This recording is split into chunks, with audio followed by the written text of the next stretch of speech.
मुजफ्फरनगर जनपद के town hall में मंगलवार को सामाजिक न्याय क्रांति मोर्चा के तत्वावधान में सामाजिक न्याय सम्मेलन और विशाल पैदल मार्च का आयोजन हुआ। सामाजिक न्याय क्रांति मोर्चा के अध्यक्ष देवेंद्र कश्यप के नेतृत्व में हजारों की तादाद में लोग इस सम्मेलन में मौजूद रहे। टाउन हॉल से एक विशाल पैदल मार्च निकाला गया। सामाजिक न्याय सम्मेलन में पूर्व केंद्रीय राज्य मंत्री डॉक्टर संजीव बालियान और भाजपा जिला अध्यक्ष सुधीर सैनी भी मौजूद रहे। सम्मेलन में पहुंचे पूर्व केंद्रीय राज्य मंत्री डॉक्टर संजीव बालियान ने कहा, अति पिछड़ा समाज की तरफ से कई मुद्दे इस सम्मेलन में उठाए गए। धार्मिक आधार पर कई राज्यों में आरक्षण की शुरुआत कांग्रेस द्वारा की गई। एक तो उसके विरोध में था क्योंकि बाबा साहब ने कहा था कि धार्मिक आधार पर आरक्षण नहीं होना चाहिए और सुप्रीम कोर्ट भी कह चुकी है, लेकिन उसके बावजूद भी बैकवर्ड में या SC/ST में ईसाई और बैकवर्ड OBC में मुस्लिम हर जगह आरक्षण ले रहे हैं। जब धर्म परिवर्तन हो गया और धर्म के आधार पर आरक्षण नहीं है तो उन्हें आरक्षण क्यों और अति पिछड़ा समाज को आरक्षण का लाभ ज्यादा से ज्यादा कैसे मिले, जो असमानता है वो कैसे दूर हो, इन मुद्दों पर बात हुई। पूर्व मंत्री डॉक्टर संजीव बालियान ने कहा कि जब से प्रधानमंत्री मोदी जी बने हैं तब से राजनीतिक भ्रष्टाचार तो खत्म हो गया, लेकिन तहसील थाना स्तर पर आज भी भ्रष्टाचार दिखाई देता है। आज इस कार्यक्रम में पहले तो कुछ महापुरुषों की मूर्ति मुझे भेंट की गई है और मैं आपसे निवेदन करूंगा कि कम से कम जो मूर्तियां मुझे भेंट की गई है जिन महापुरुषों की, एक एक बार नाम लेके मैं उनकी जय बुलवाना चाहूंगा। सावित्रीबाई फूले की, महर्षि वाल्मीकि की, महर्षि कश्यप की, जननायक कर्पूरी ठाकुर की, बाबा साहब भीमराव अंबेडकर की, कालू बाबा की, दक्ष प्रजापति की, चौधरी चरण सिंह की, देवी अहिल्याबाई होलकर की। आज के कार्यक्रम के अध्यक्ष भारतीय जनता पार्टी के जिला अध्यक्ष डॉक्टर सुधीर सैनी जी, मेरा छोटा भाई किसान मोर्चे के मंत्री अमित राठी जी, बघरा के ब्लॉक प्रमुख गौरव पवार जी, हमारे शहर के नेता श्री मोहन तायल जी और तरुण पाल जी और इस कार्यक्रम के आयोजक मेरे छोटे भाई इंजीनियर देवेंद्र कश्यप जी, उपस्थित बुजुर्गों, साथियों, पड़ता है तो इस अति पिछड़े समाज के ऊपर पड़ता है। अगर शोषण होता है तो इस समाज का होता है। ये तो लेकर बैठ जा। मैं अभी आया हूं किताबी से, मैं सुनता होता ही 10 साल मेरे यहाँ तो 24 घंटे कोई भी आ सकता था। शनिवार इतवार को पूजा करके 1000 लोग आते थे। अब एक मिला, उसने मुझे कहा कि अब तुम तो मिलते नहीं, अब तो थाने में भी पैसे देने पड़े और भाई तहसील में पैसे देने पड़े। लूट के अड्डे बना दिए थाने और तहसील, या सीधी सरकारी कर्मचारियों ने कर दी। इनसे लड़ना पड़ेगा। पार्टी हमारी है, सरकार हमारी है, फिर भी लड़ना पड़ेगा इस भ्रष्टाचार से। इस भ्रष्टाचार को उजागर करना पड़ेगा। भ्रष्टाचार की अगर चोट पड़ती है तो सबसे कमजोर व्यक्ति पर पड़ती है, अमीर व्यक्ति पर चोट नहीं पड़ सकती। जो दमदार है उस पर चोट नहीं पड़ने की। अगर भ्रष्टाचार की चोट पड़ेगी तो हम पर पड़ेगी। आज बड़ी संख्या में मेरी माताएं बहनें आई हुई हैं। मैं अभिनंदन करूंगा, आभार व्यक्त करूंगा और मैं माताओं बहनों से कहूंगा, हो रहा है बहन जी 33% आरक्षण लागू हो रहा है आपके नाम का, मोदी जी ने कर दिया। 2029 में 33% MP बनोगी और उसके आगे विधानसभा में हो सके 27 में लागू होगा, नहीं 32 में 33% महिला सांसद बनेंगी, 33% महिला विधायक बनेंगी। तो आप नहीं आज्ञा होगी तो विधायक और सांसद तो आप में से बनेंगे। हम देवेंद्र हो सके पीछे रह जाए, आपके आप आज्ञा हो जाओ, हम आपके पीछे हो जाए।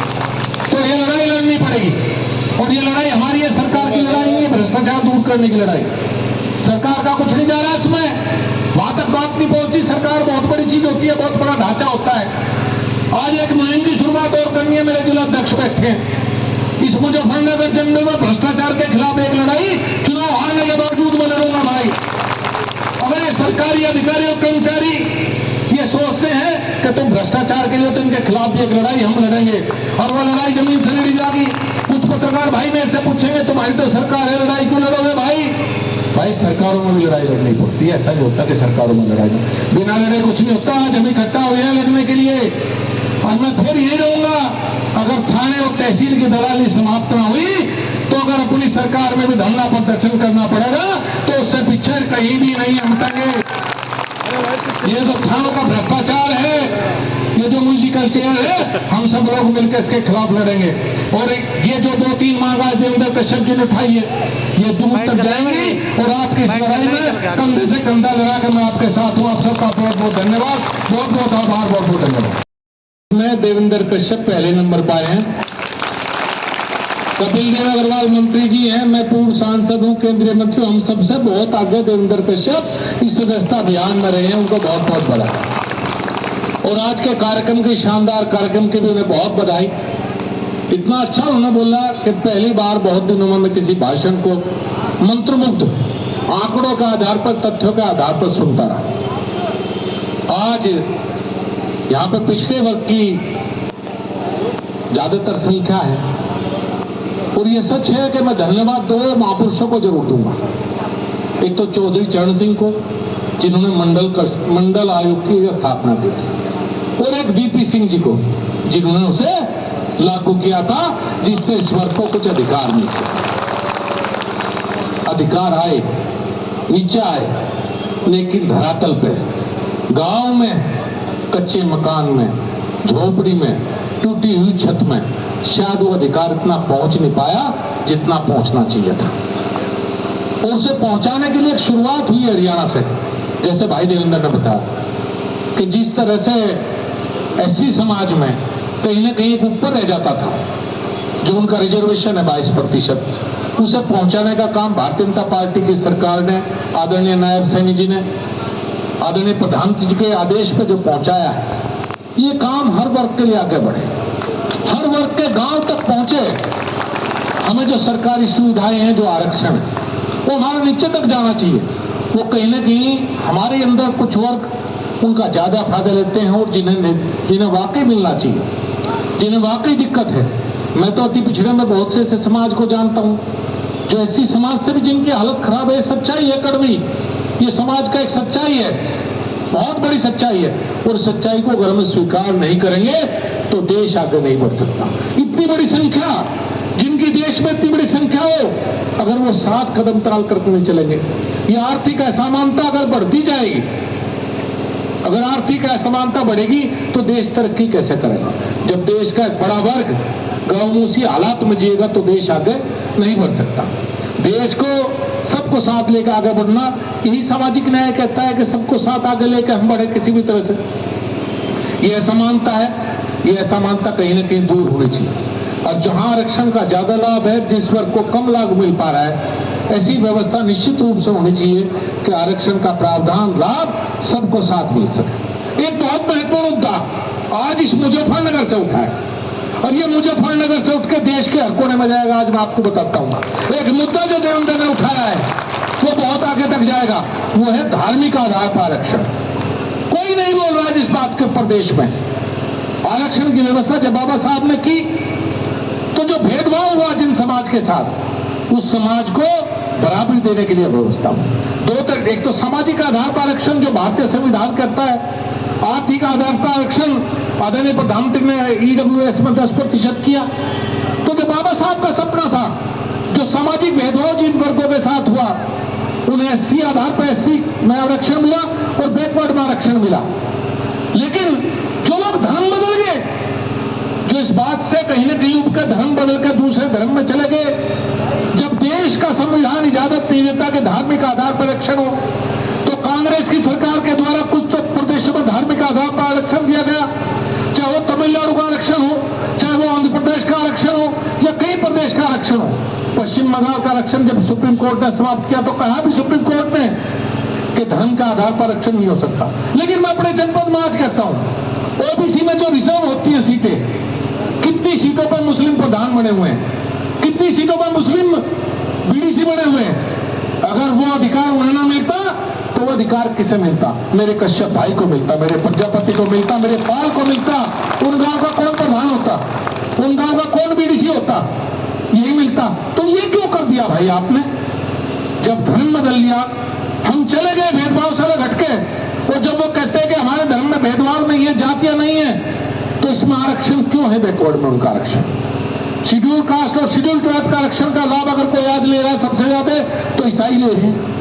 जो कन्वर्ट होकर ईसाई बन गए, वो प्रदेशों के मुख्यमंत्री बन गए आरक्षण लेने के बाद। जब आप ईसाई बन गए, आपने धर्म परिवर्तन कर लिया, तो आरक्षण क्यों ले रहे हैं? तो साथ के साथ देवेंद्र भाई मांग ये भी है, यही नहीं कि धार्मिक आधार पर आरक्षण नहीं होना चाहिए, धार्मिक आधार से जो हमारे अंदर आरक्षण के अंदर घुस गए, उनको भी कहीं ना कहीं बाहर निकालने की आवश्यकता है। बहुत बड़ा वर्ग है, इसमें आप सबको फायदा होगा। और ये आवाज आज जो मुजफ्फरनगर से उठी है, ये बहुत दूर तक जाएगी। कुछ मुद्दे ऐसे होते हैं जो जनता के बीच में घर बना लेते हैं। कार्यक्रम आयोजन और भाजपा नेता देवेंद्र कश्यप ने जानकारी देते हुए बताया कि बाबा साहब का सबसे ज्यादा अपमान तो कांग्रेस ने किया, क्योंकि धर्म के आधार पर हमारे संविधान में आरक्षण की व्यवस्था नहीं है। कांग्रेस ने धर्म के आधार पर आरक्षण दिया, मुसलमानों को आरक्षण नहीं दिया जा सकता। आज़ादी के बाद कई राज्यों में दिया गया। कांग्रेस वाले जो फर्जी काम कर रहे हैं, उसको लेकर हम अपने लोगों को गांव-गांव जगा रहे हैं।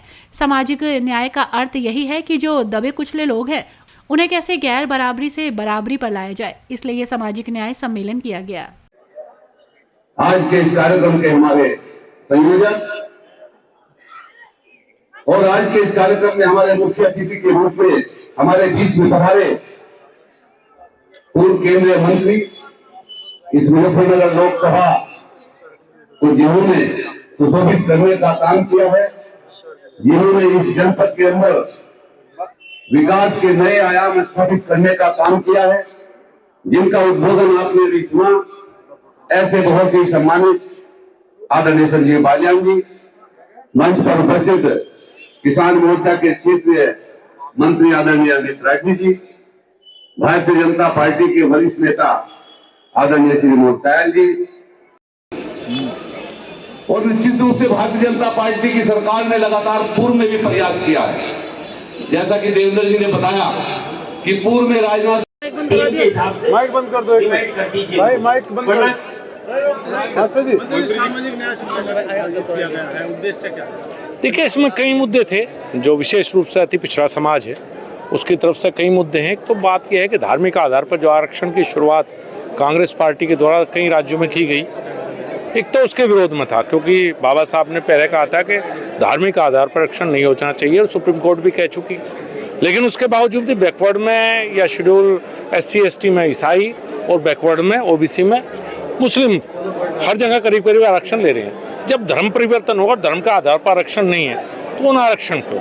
और अति पिछड़े समाज को आरक्षण का लाभ ज़्यादा से ज़्यादा कैसे मिले? जो असमानता है, वो असमानता कैसे दूर हो?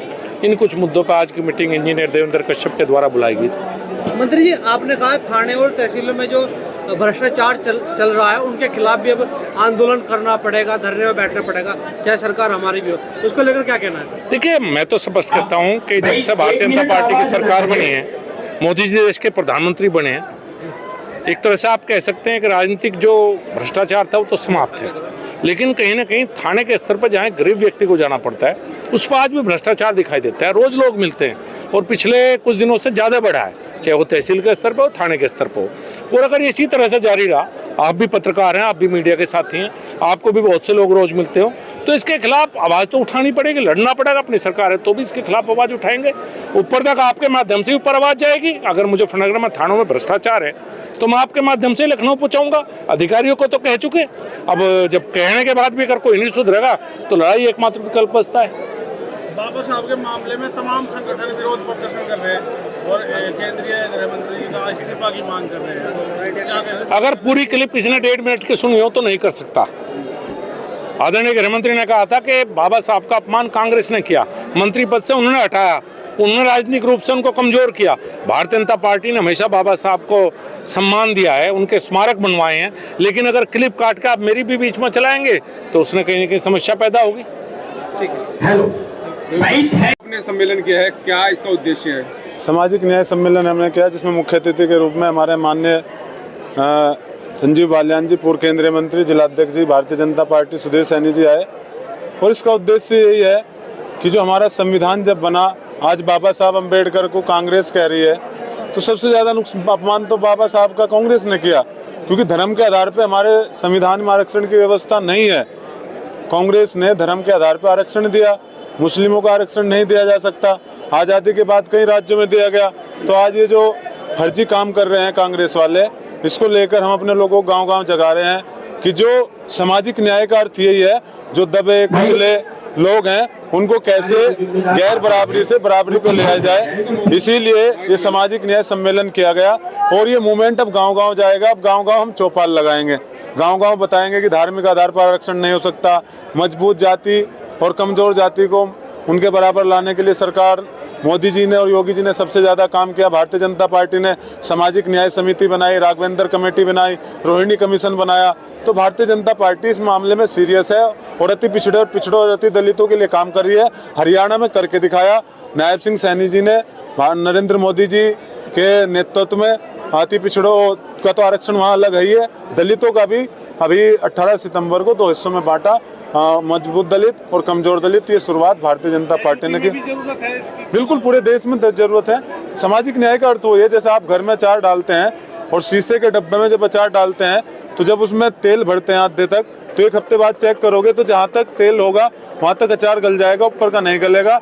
तो हम क्या करते हैं, उसमें फटका मारते हैं, जिसको तेल मिल गया उसको ऊपर, जिसको नहीं मिला उसको नीचे, तो अगले 1 हफ्ते में वो बराबर हो जाएगा। तो पूरे सबको बराबर लाने के लिए सामाजिक न्याय के तहत सबको हिस्सा मिले। अब हम पैदल मार्च के तहत राजकीय इंटर कॉलेज में जाएंगे और इस मांग को चौपाल लगाकर गांव-गांव सामाजिक न्याय चौपाल लगेगी। और मंत्री जी आए, हम उनका धन्यवाद करते हैं। इस लड़ाई में उन्होंने हमारा सहयोग किया। भारतीय जनता पार्टी के नेताओं का धन्यवाद करते हैं। क्षेत्र से आए हुए सभी लोगों का, सभी समाज का हम धन्यवाद करते हैं। लड़ाई ऐसे चलती रहेगी। धन्यवाद। हर न्यूज अपडेट के लिए डिस्क्रिप्शन बॉक्स में दिए हुए लिंक से ज्वाइन करें रॉयल बुलेटिन का व्हाट्सएप ग्रुप और पाएं हर खबर सबसे पहले अपने व्हाट्सएप पर। अपने आसपास की खबरों के लिए सब्सक्राइब करें रॉयल बुलेटिन और इस वीडियो पर कमेंट के जरिए अपनी राय देना ना भूलें।